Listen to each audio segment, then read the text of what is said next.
So, good afternoon again. Now I want to talk to you about the Takamaz XW-60M, M for milling, so it has live tool turrets. So, first thing I want to do is just kind of describe a little bit on the outside of the machine, Fanuc control, the 0 ITF control, the standard Takamaz loader PLC that's used on all the machines. As you can see, it's pendant style with the cable, so setup becomes very, very simple.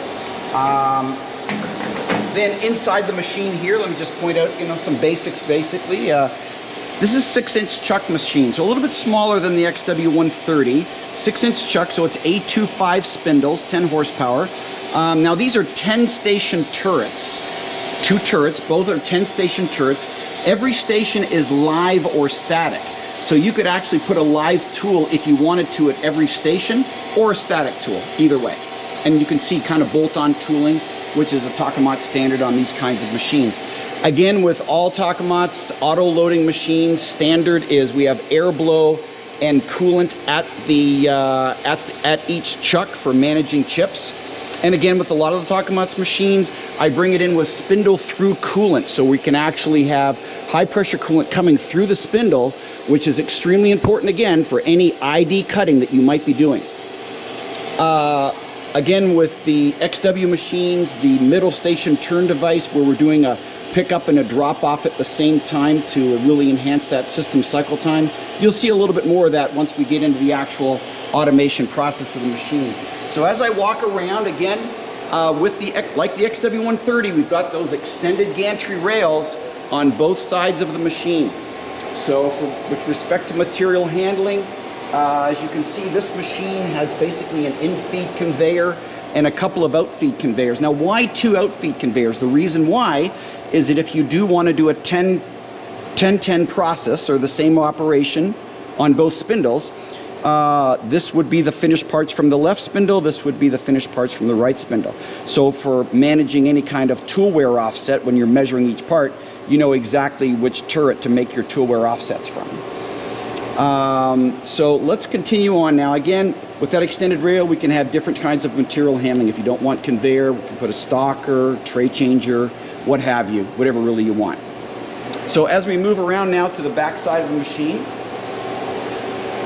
you can see here, this is basically the in-feed conveyor, and like with the other Takamaz machines, standard is these adjustable guides.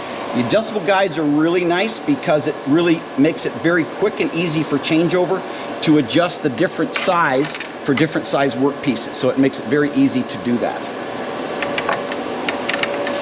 And again, as I mentioned before, we like to, whenever if we want bulk feeding with the conveyor, if we can use a feeder hopper or we can use a bull feeder, we can orientate those parts and feed those blank parts right on to the in-feed conveyor. It makes it really easy.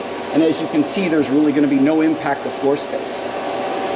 Down here is what we talked about before, the torquoid pumps, the high pressure pumps, which I bring in pretty much standard with the machines. This machine has 2. And again, we would have the high pressure pump to the turret and to the spindle through. And the flood coolant we use basically for bed flush and for the coolant at the chuck. Now here's what's really exciting, man. I gotta show you this one. You see this here? This is actually part of the factor of this machine being a high-speed loading machine. This is actually a laser sensor. This actually measures the position of the draw tube, the stroke of the draw tube, and the confirmation signal back for the clamp, unclamp is instantaneous, unlike a pressure switch or a proximity switch, which takes maybe a second. So that really helps gather us in the live tool, or in the high-speed process on this particular machine. Again, you can see all FANUC motors, drives, and spindle motors, basically standard for Takamaz. So coming around here, as I may have shown you, if you've watched the video on the XW-130, this is really exciting. This is the actual bed cooling system, which is standard on the XW series for Takamaz. Again, that system that I talked about that actually has coolant that flows in the bed of the machine that maintains a fairly constant temperature between 72 and 74 degrees. This is the pump, this is the reservoir here, and this is the radiator where it basically cools the fluid that's going within the bed of the machine. So as we walk around, now we're going to come back around to the front of the machine. Now again, I've got the safety guardings off just for demonstration. Obviously we'd have safety guarding over here, but just basically for showing you the machine a little bit further. Again, that extended rail, so we can have a left to right, a right to left. We can add gauging over here. It just really provides us with a tremendous amount of flexibility and opportunities to do that. So what I want to do now is going to ask Sage here to help us kind of step through the process. Now I mentioned, you may have heard me mention, this is a high-speed machine. It is a high-speed loading machine. Very, very fast load unload, and I'm going to explain very briefly how we achieve that. One, as I mentioned, is that laser for the clamp or chuck unchuck signal back and forth, which is it's almost instantaneous. So we're going to come down now, and he's got a part in here. We're going to start off, and we're going to load first. We don't unload because we're just kind of starting off the process here. So we'll basically load it in. You can see, use that same part pusher, if you can stop it there for a moment.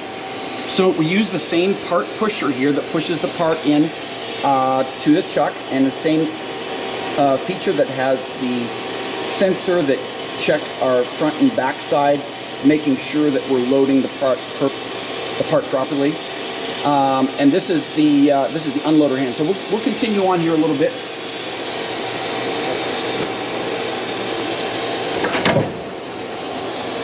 Now we're going to go ahead and we're going to pick up a blank part. Now you can see we actually have a turn device here, so we can actually, depending on how the parts are orientated on the belt, if they're laying down, then we need to turn them up. If they're already facing upward, then we don't need to do that. As you can see, we've got 3 jaw hands here for our load and unload hands.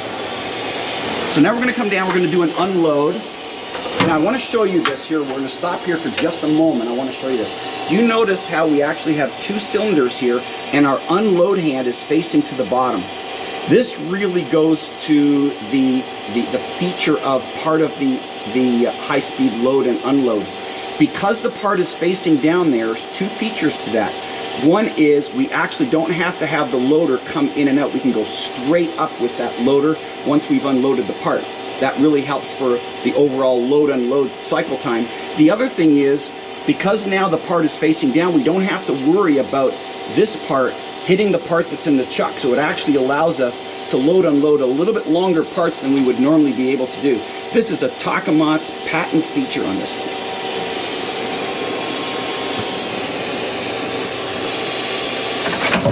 So we're going over to the middle station turn device. We'll stop there for a moment.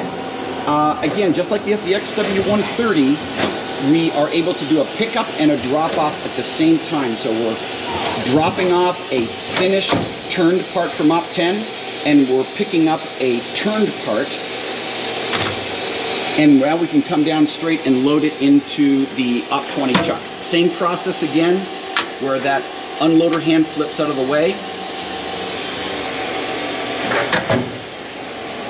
Again, this is all in slow motion, obviously, just for showing you the setup process first. We'll show the full automation in just a moment, so you get a feel for that. So now you can see, we're doing the process here. We're unloading, we're coming down, we're loading a blank part, coming straight back up. We don't have to go in and out, over to the middle station turn device, picking up that turn part and dropping off a finished op 10 part at the same time.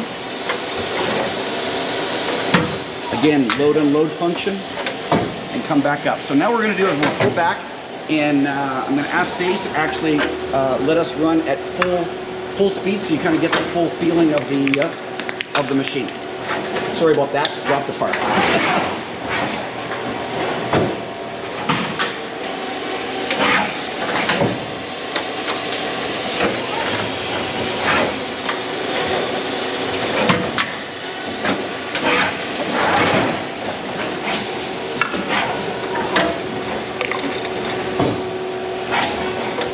Now, I will mention also that the XW-60 is available with static turrets. This is a live tool turret machine, but it is also, as I say, it's available as just static turrets as well. So we supply the machine in either way.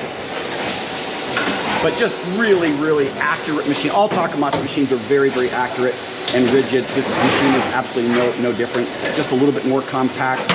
very, very fast loading. Very, very fast loading.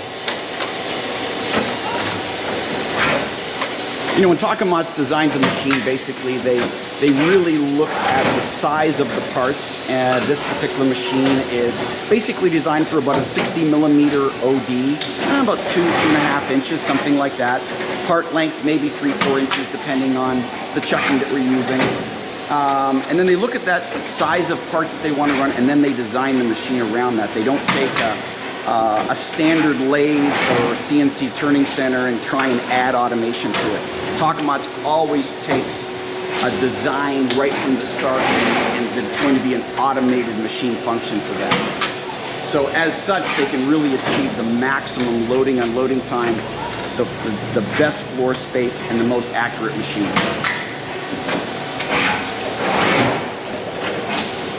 You can see what Yuasa's focused on here. This is a split screen. So we've got turret 1 on the left and turret 2 on the right, basically. So you've got just the same control, but actually the X and Z turret moves for both turrets are actually separated into a split screen. Kind of a nice feature. Again, with all Takamaz machines, it really goes unsaid, but all the Takamaz machines are made, designed, and produced 100% in Japan.